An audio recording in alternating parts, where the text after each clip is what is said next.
come to, in late February, to the great opera Porgy and Bess, written in 1935. George Gershwin wrote the music. The libretto is by DuBose Hayward and Ira Gershwin, and it's based on a play by DuBose and Dorothy Hayward. George Gershwin, as a lot of you know, was a major figure on the Broadway scene in the 30s and the 20s and 30s. American in Paris, A Vie I Sing, and his Rhapsody in Blue, of course, for piano and orchestra, became a concert favorite.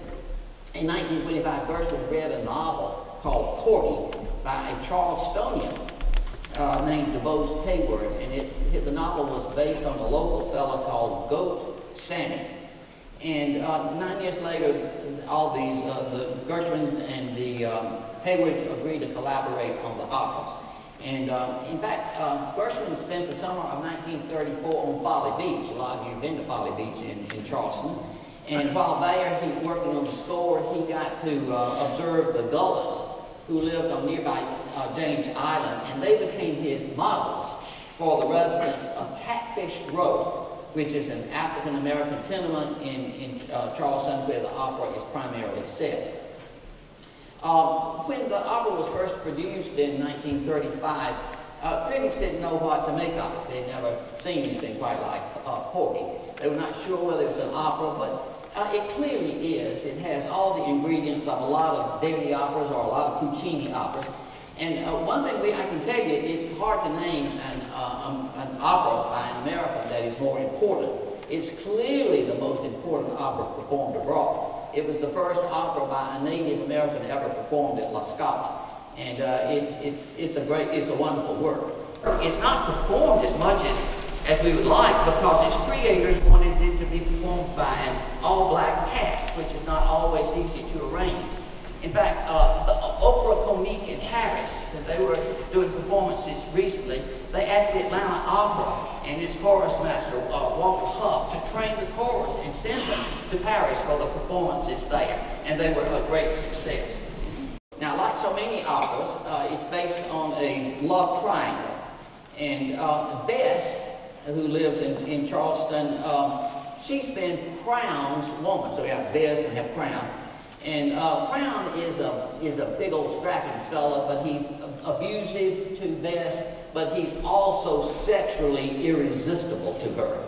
And when Crown has to leave Charleston because of a killing, nobody will take in Bess. No one will befriend her because they don't like Crown, but except for Porgy. Porgy is a young cripple who is a good and noble fellow, and he takes Bess in. So that's our triangle. Bess, Crown, Porgy. And Bess is really confused about what to do. She's attracted with both men, and her state of mind is reflected in an exchange that occurs in the opera. Let me read that to you. Bess says to Porgy, this is Bess, I want to stay here, Porgy, but I ain't worthy. You're too decent to understand. But you got to know, when I see him, when I see Crown, he hypnotized me. And when he calls, I know I have to go. Porgy says, if there wasn't no Crown, Bess, what then? And Bess sings, I love you, Porgy. Don't let him take me.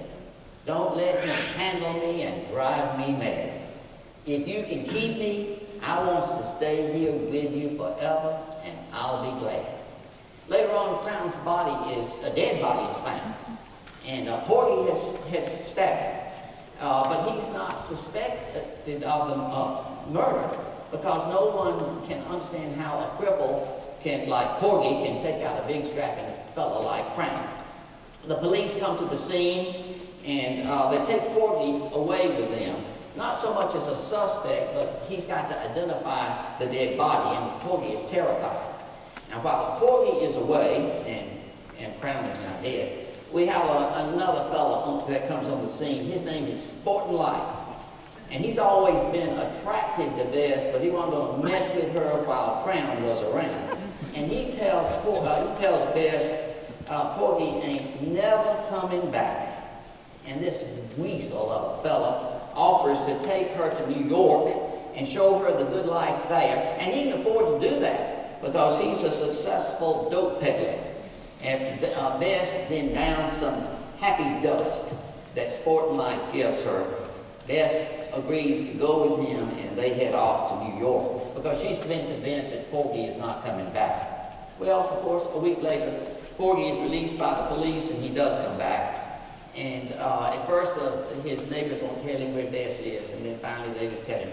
He's heartbroken, but he's determined to get his woman back.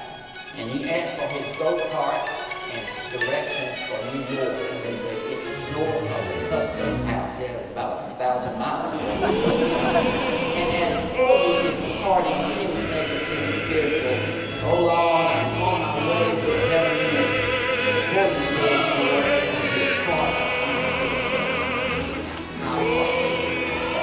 But I mean, these are local characters, but with universal themes that we can all relate to.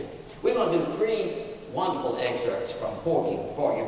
And after a jazzy introduction by the February, we find Clara, not Bess, Clara, a resident of Catfish Row, and she's rocking her baby.